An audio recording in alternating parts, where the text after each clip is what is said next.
Ladies, gentlemen, Kryptonians out there, welcome to my Superman and Lois Season 3, Episode 6 recap, review, and breakdown. So today's episode, as always, with this storyline at the moment, very, very emotional. We got some very cool moments with Superman, Superboy, especially that ending scene. If you guys remember, we broke down the promo last week, and I was looking forward to that most of all with Jordan coming in to save the day. Reveals as well with Bruno Mannheim, or should I say, what's going on with Onomatopoeia. And also at the end, I briefly want to talk about that whole Lex Luthor promo that we were teased with. I don't know what the promo is for next episode. I haven't seen it yet. I don't know if it's even out by the time I'm filming this, but I do know about that Lex Luthor promo. A lot of you were asking me about that. So let's get right into this breakdown, recap the events of this episode, and opening up right away is Clark sat in a group with other people dealing with the stress of their loved ones, having various treatment.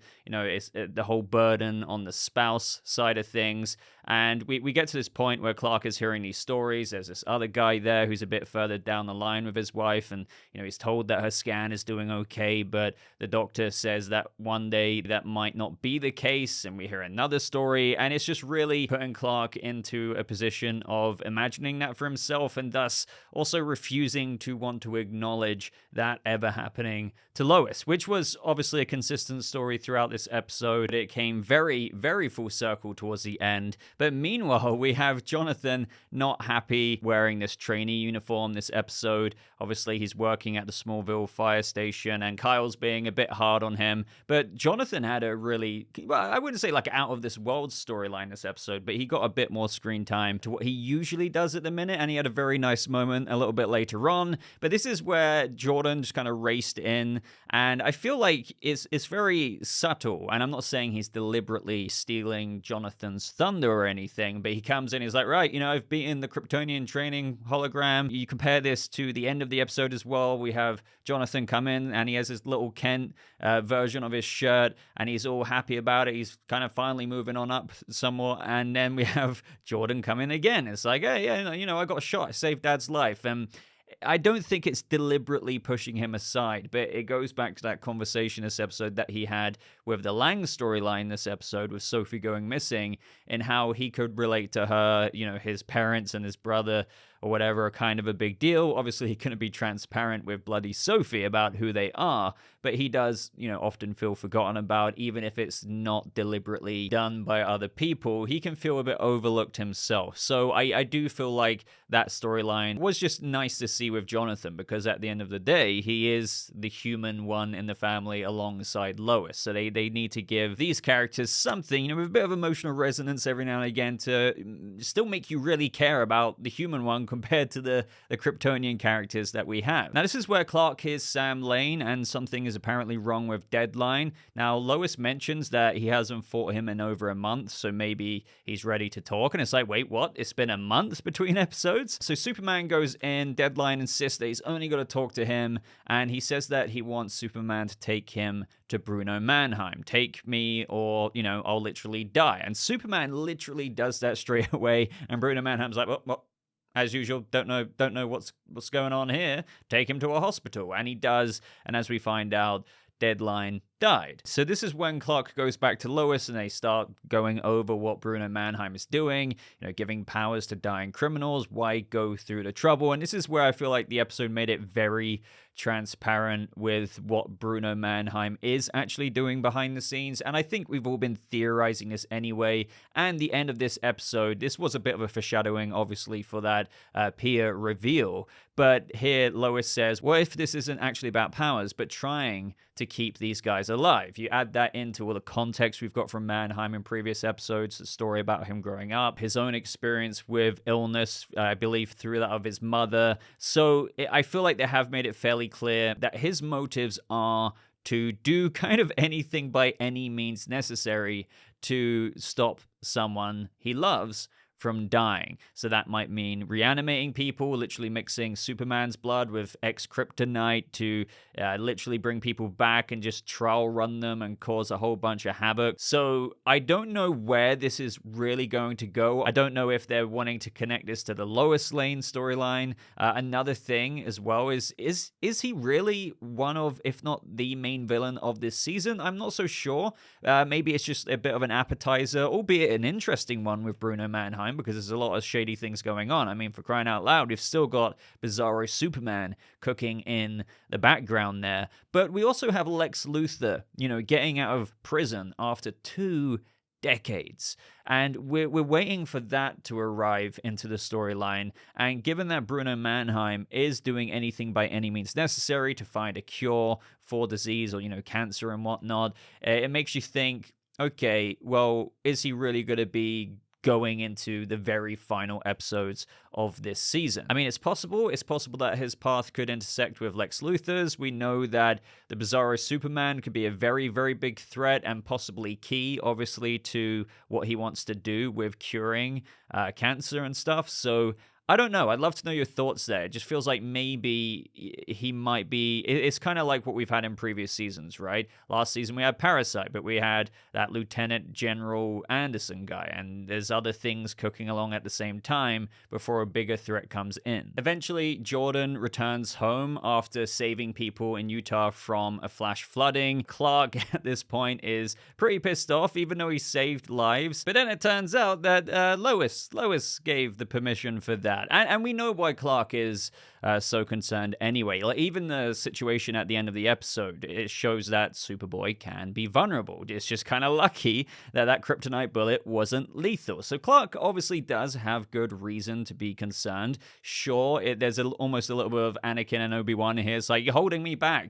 Jordan knows he has potential. He's been passing all these training programs that we see in this episode, all the holograms. He even, Clark cranks it up a notch, and he bests those two. And then there's even more lasers, which I do argue Clark was right for doing, because even if you feel like you've bested 2 villains there could be 20 other people just then unexpectedly coming at you. It's always a learning curve, something almost impossible to predict, especially if you're Kryptonian or half Kryptonian and the situations you'll be put in. So I understand both perspectives here, from parent to son, the son aspiring, the parent being protective, but also with what we have with Tyler Hoechlin this episode, the overprotective aspects. So I do feel like, obviously and inevitably, they are pushing along the Superboy storyline quite a bit further. And I really did enjoy these scenes with Jordan getting quite a bit more confident and actually going out there and saving people. I would have loved a little bonus scene of seeing Jordan do that, but I know there's budget limitations. If we saw him fly over to Utah and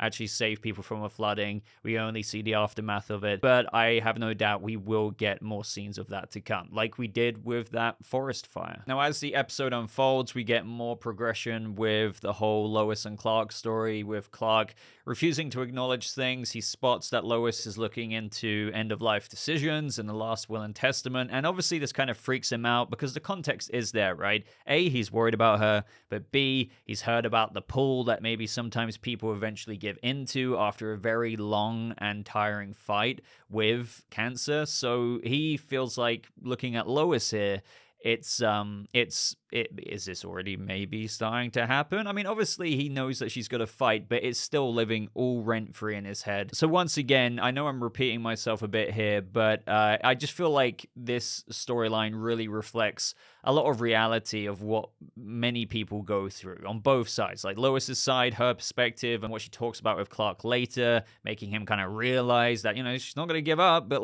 you kind of have to maybe think about the reality if it doesn't go the way we want it to. But then also Clark's side, where you absolutely just almost can't imagine a world without that person, and it's very, very hard to come to terms with that, even if you're not the one fighting that battle yourself. So I really do love Elizabeth Tulloch and Tyler Hoechlin. Tyler Hoechlin really shone this episode in particular. They've both been doing great each and every episode this season, but I feel like this episode was a bit more from Clark's perspective with how he's dealing with this, and Tyler absolutely knocked it out the park. So now, guys, you've reached the part of the review where we visit the Langs. So meanwhile, with the Langs, jokes aside, they had that side story this episode where, Sarah has to look after Sophie because Lana's very, very busy. But obviously the big deal here initially is that, as the showrunners got into as well before this episode aired,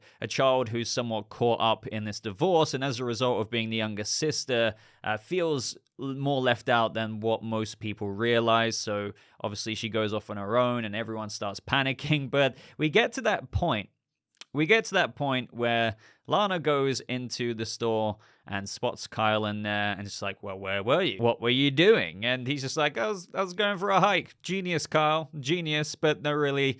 Of course it would come out this way. I feel like, to be fair, they've done a half-decent job avoiding, like, super, super, super drama-y aspects with relationship Cushing stuff this season. I mean, it's still there, but they haven't gone like full send into it just yet. But I would say this moment where, of course, Chris sees the other side of the shelving unit, that's when Lana sees that, and obviously this opened a can of worms, and she's just like, right, I see how it is. She almost doesn't seem happy about it right away.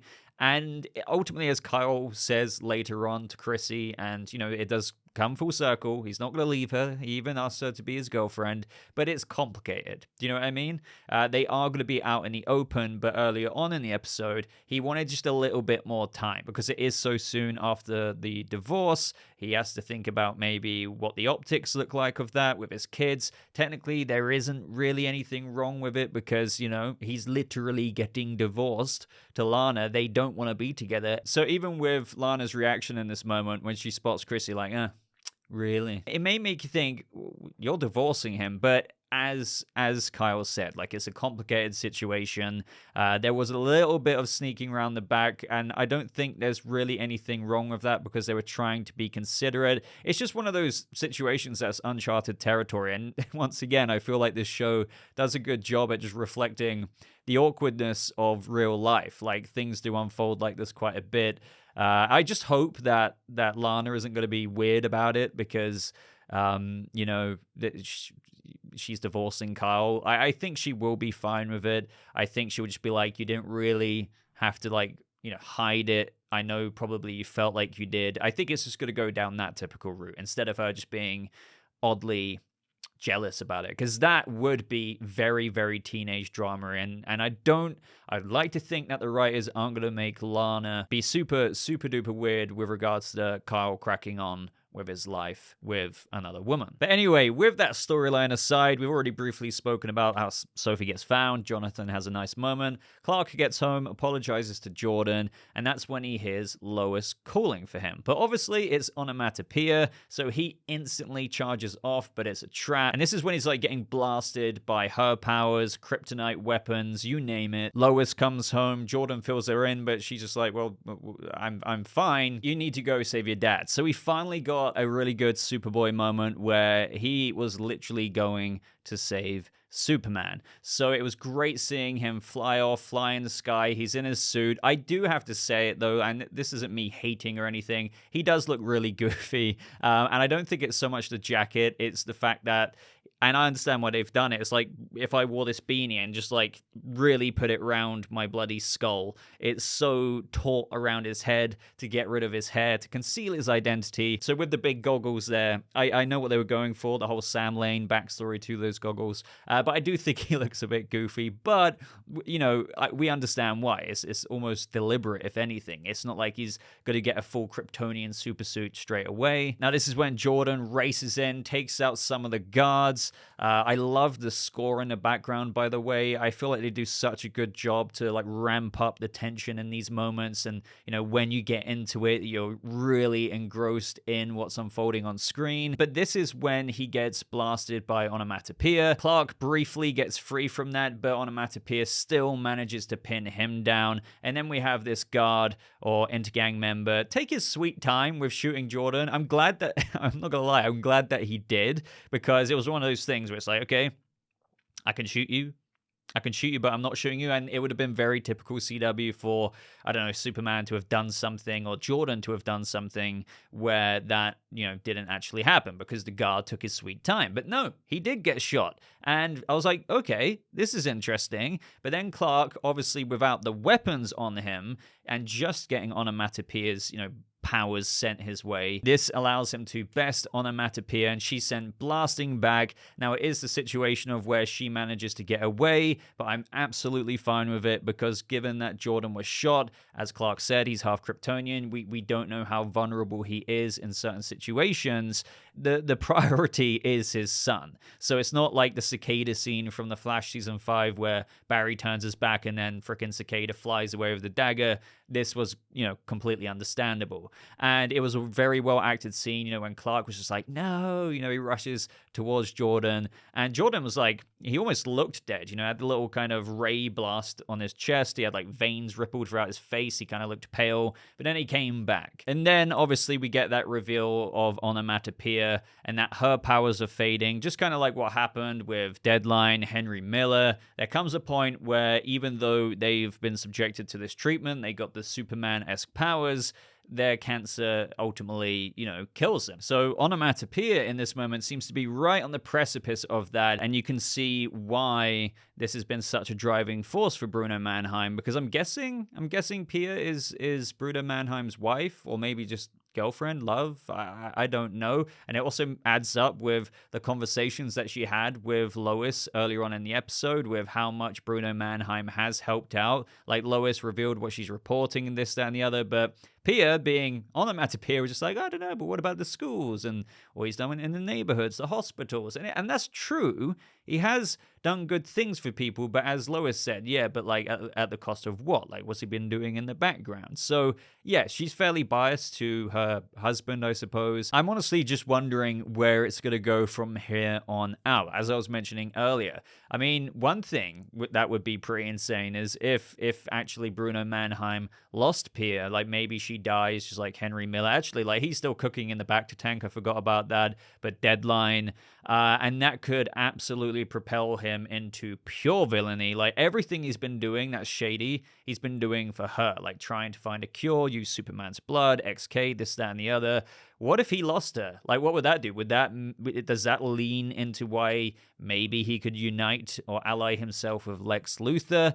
Maybe if he lost Pia, he could like completely concentrate on turning Bizarro Superman into, okay, abandon the cure. My wife has passed now, so I'm not interested in furthering my research into that. I'm just going to turn him into an all-out monster to kill Superman, because maybe he would blame Superman for hindering his process to save his wife. So that would be a pretty cool direction. It almost seems a bit too predictable, but I am just wondering where things are going to go with Mannheim. How does Lex come into the picture? As I said earlier, I wanted to talk briefly about the Lex trailer. I think it looked awesome. I love the commentary from Lois saying he's been in prison for almost 2 decades, stewing on like a way, to kind of get back at Superman, I suppose, because you have to assume Superman put him away basically 20 years ago. So, the boys are like 15 years old. This is like when Superman was still around back then, before he had kids. Again, this show is like a whole new part of his life. And he's had around 20 long years to think, my God, how am I going to get back at my arch enemy, Kal-El? And I love the idea of what could be brewing here. I don't want to overhype it for myself, but in of itself, as a concept of a story for Lex Luthor and Superman, it's fairly basic premise, but it's still very exciting. Lex Luthor in prison for 20 years of planning. What could that come up with? What does this mean now that, as per at the end of the trailer, he's a free man? He shaves his hair off. He's going out there in the world again. So that really, really excites me. And I think Michael Cudlitz, from the very brief glimpses of his demeanor as Lex that we get, it seems very commanding. It kind of reminds me of the very brief glimpse that we got of the Titans Lex Luthor. And I really liked that version of Lex because there was such a weight with his presence. He seemed very formidable. So if Michael Cudlitz could harness any energy like that, especially an energy of a Lex who's been waiting 20 long years and cooking up a master plan, I'm all here for it. So I hope that enters the storyline soon. Maybe it will. I mean, I don't know. But let me know what you guys thought of that as well. Any theories you have, obviously, into the episodes ahead after this episode with regards to Pia. Will Bruno Mannheim lose her? Will that catapult him into going ham and maybe ally with Lex? But if you made it this far into the video, guys, I would really appreciate a like. Do consider subscribing if you want to see more videos like this. I did a trailer reaction to the official trailer 2 for the Flash movie. Go check that out. I uploaded it last night. Also did a breakdown. I've got more videos on that coming out soon because there was an international trailer showing a lot more footage. There's also movie reactions to the Flash that I want to go over. So look forward to that. But until next time, guys, just thank you so much for watching. I hope you have a lovely rest of your day, and I'll see you fellow Kryptonians in the next video. Goodbye.